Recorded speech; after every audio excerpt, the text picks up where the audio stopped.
semuanya, di video kali ini saya akan menjelaskan materi tentang teknik sampling probability. Mari kita saksikan bersama-sama.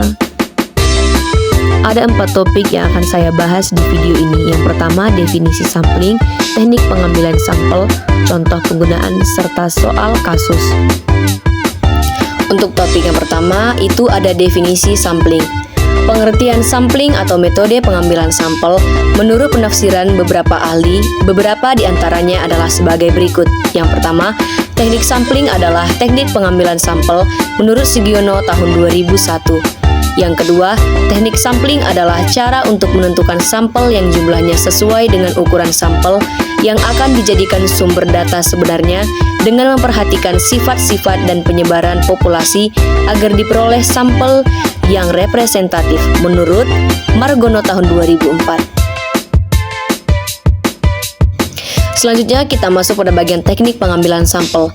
Yang pertama ada simple random sampling.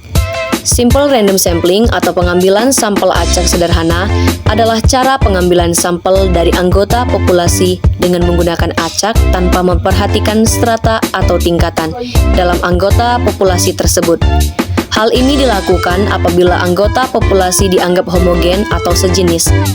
Simple random sampling atau sampel acak secara sederhana adalah bahwa setiap anggota dari populasi mempunyai kesempatan yang sama untuk dipilih sebagai sampel.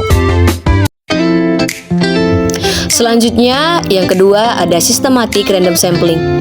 Teknik penarikan sampel acak sistematis adalah teknik pengambilan sampel berdasarkan urutan dari anggota populasi yang telah diberi nomor urut menurut Sugiono tahun 2010. Teknik pengambilan sampel ini hampir sama dengan teknik sampel acak sederhana.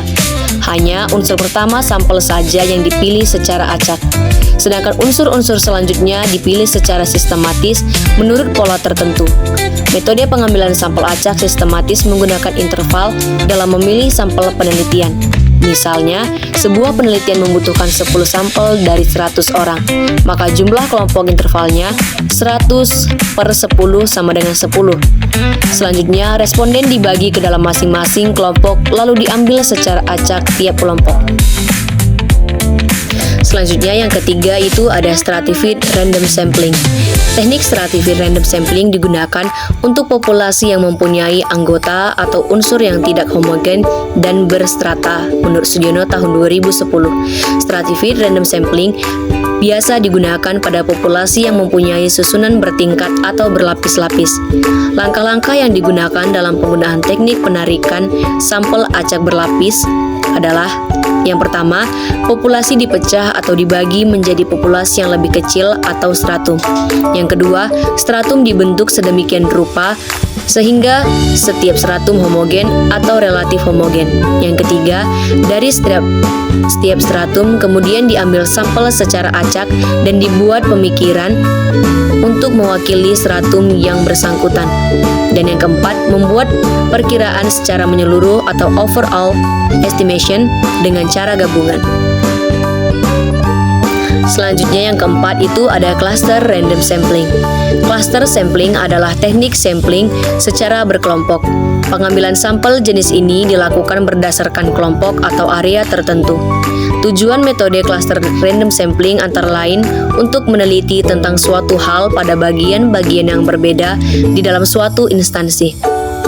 Langkah-langkah pengambilan sampel dengan teknik ini adalah: A. Membagi populasi ke dalam beberapa subkelompok. B. Memilih satu atau sejumlah kelompok dari kelompok-kelompok tersebut. Pemilihan kelompok-kelompok itu dilakukan secara random. Dan yang C. Menentukan sampel dari satu atau sejumlah kelompok yang terpilih secara random. Selanjutnya yang kelima itu ada multi-stage random sampling. Pengambilan sampel multitahap adalah proses perpindahan dari sampel yang luas ke sampel yang sempit dengan menggunakan proses langkah demi langkah. Tujuan utama dari multi-stage sampling adalah untuk memilih sampel yang terkonsentrasi di beberapa wilayah geografis. Pengambilan sampel multitahap merupakan metode pengambilan sampel yang membagi populasi ke dalam kelompok atau klaster untuk melakukan penelitian. Metode ini berkaitan dengan beberapa tahap, di mana setiap tahap membagi kelompok menjadi subkelompok lainnya. Pada tahap pertama, peneliti membagi populasi menjadi beberapa klaster. Lalu tahap selanjutnya, peneliti memilih beberapa unit dari setiap klaster secara acak. Tahap berikutnya, peneliti membagi unit-unit yang dipilih menjadi subkelompok lainnya dan memilih beberapa unit dari setiap subkelompok secara acak. Untuk topik selanjutnya itu ada contoh penggunaan. Yang pertama ada simple random sampling, yaitu dengan cara undian atau lotre. Cara undian atau lotre dapat dilakukan pada elemen populasi yang jumlahnya relatif sedikit atau 100 atau kurang. Misalkan seorang peneliti ingin mengetahui analisis kelengkapan rekam medis elektronik penyakit demam berdarah di Rumah Sakit Y tahun 2023. Jumlah berkas rekam medis dengan penyakit demam berdarah tercatat 368 berkas rekam medis. Jumlah sampel yang akan diteliti adalah sebanyak 76 berkas rekam medis.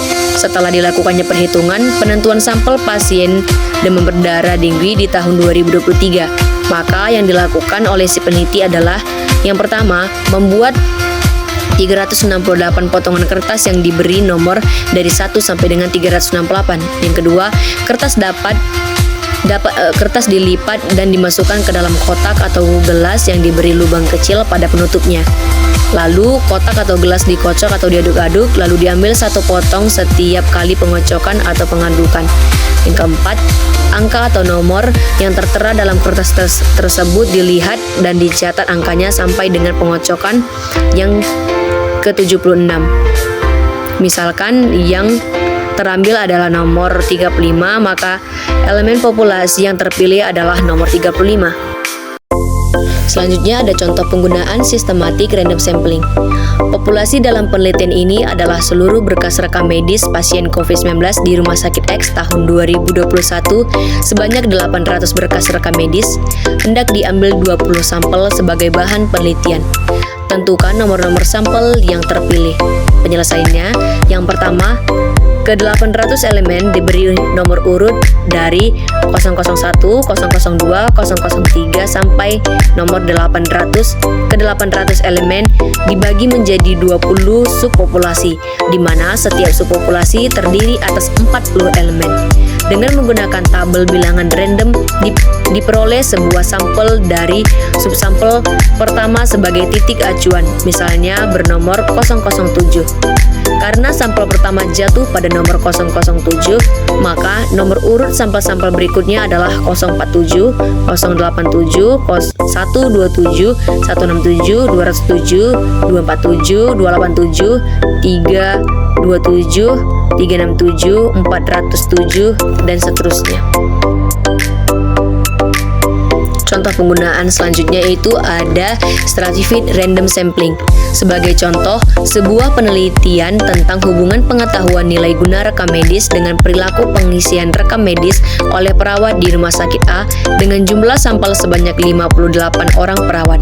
Populasi dalam penelitian ini adalah seluruh perawat di ruang rawat inap Rumah Sakit A tahun 2023 yang berjumlah 150 perawat. Untuk mendapatkan sampel yang memadai secara proporsional, maka dilakukan pengambilan sampel secara stratifikasi dengan cara sebagai berikut. Rumus proporsional stratified random sampling, yaitu populasi dibagi total populasi dikali jumlah sampel, yang dimana untuk D3-nya itu yaitu 83 dibagi 150 dikali 58, maka mendapatkan hasil 32 perawat yang dengan diploma, dengan sarjana diploma. Selanjutnya itu ada yang untuk perawat yang dengan gelar sarjana keperawatan S1 yaitu 67 dibagi 150 dikali 58, maka mendapatkan hasil yaitu perawat dengan sarjana S1 yaitu 26 perawat. Contoh penggunaan selanjutnya itu ada cluster random sampling. Sebuah penelitian dilakukan untuk menganalisis hubungan penyakit kronis, aktivitas fisik, dan depresi dengan kejadian resiko malnutrisi pada lansia di wilayah kerja puskesmas. Teknik sampling pada penelitian ini menggunakan probability sampling dengan cara cluster sampling, yaitu pengambilan sampel dengan cara mengelompokkan berdasarkan wilayah atau lokasi penelitian. Penentuan pembagian sampel agar populasi dapat terwakili dilakukan dengan pembagian secara proporsional pada setiap posyandu agar jumlah responden sebanyak 138 lansia memiliki peluang yang sama, yaitu menggunakan rumus yaitu N2 sama dengan N per N dikali N1. Keterangan N2 yaitu jumlah sampel tiap posyandu, N kecil merupakan jumlah populasi tiap posyandu, N besar jumlah populasi penelitian, N1 jumlah sampel penelitian. Jumlah populasi penelitian atau N sebanyak 275 lansia, sedangkan sampel penelitian atau N1 sebanyak 138 lansia. Contoh penggunaan selanjutnya yaitu ada multistage random sampling.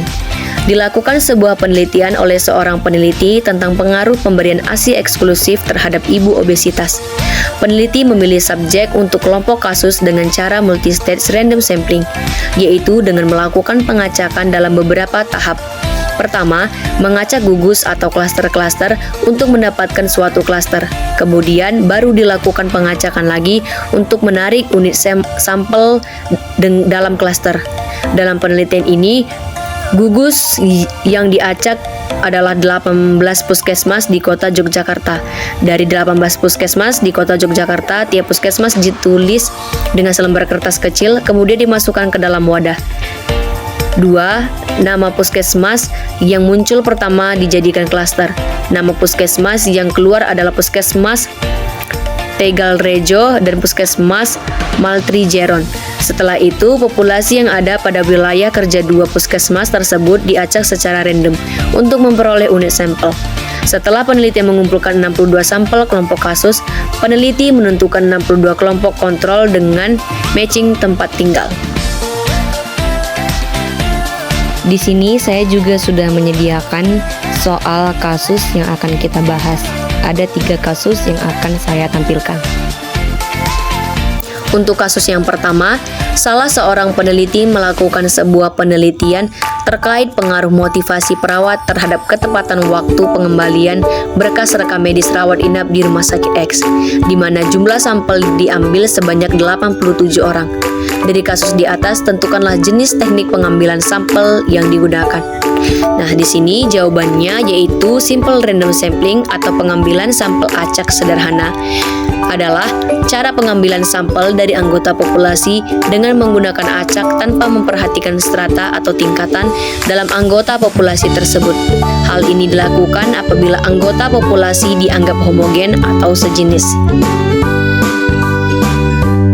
Selanjutnya untuk kasus yang kedua, seorang mahasiswa program studi manajemen informasi kesehatan akan melakukan penelitian di Rumah Sakit X. Mahasiswa tersebut akan melakukan penelitian tentang pengaruh waktu tunggu penyediaan dokumen rekam medis terhadap kepuasan pasien di Rumah Sakit X. Buatlah tujuan umum dan tujuan khusus dari penelitian tersebut.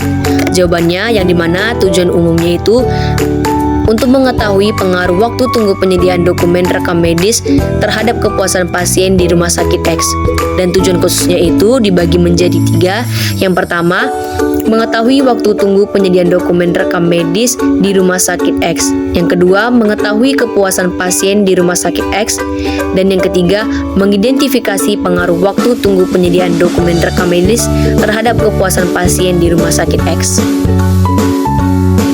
Selanjutnya untuk kasus yang ketiga, salah seorang mahasiswa rekam medis melakukan sebuah penelitian dengan judul Analisis Kelengkapan Rekam Medis Pasien Rawat Inap Fraktur Tulang Anggota Gerak di Rumah Sakit A, di mana dalam pengambilan sampel pada penelitian ini dilakukan secara berkelompok, yaitu diambil 156 dokumen rekam medis lalu diurutkan. Tentukanlah teknik pengambilan sampel yang digunakan. Nah, jawabannya di sini yaitu systematic random sampling. Yaitu teknik penarikan sampel acak sistematis adalah teknik pengambilan sampel berdasarkan urutan dari anggota populasi yang telah diberi nomor urut.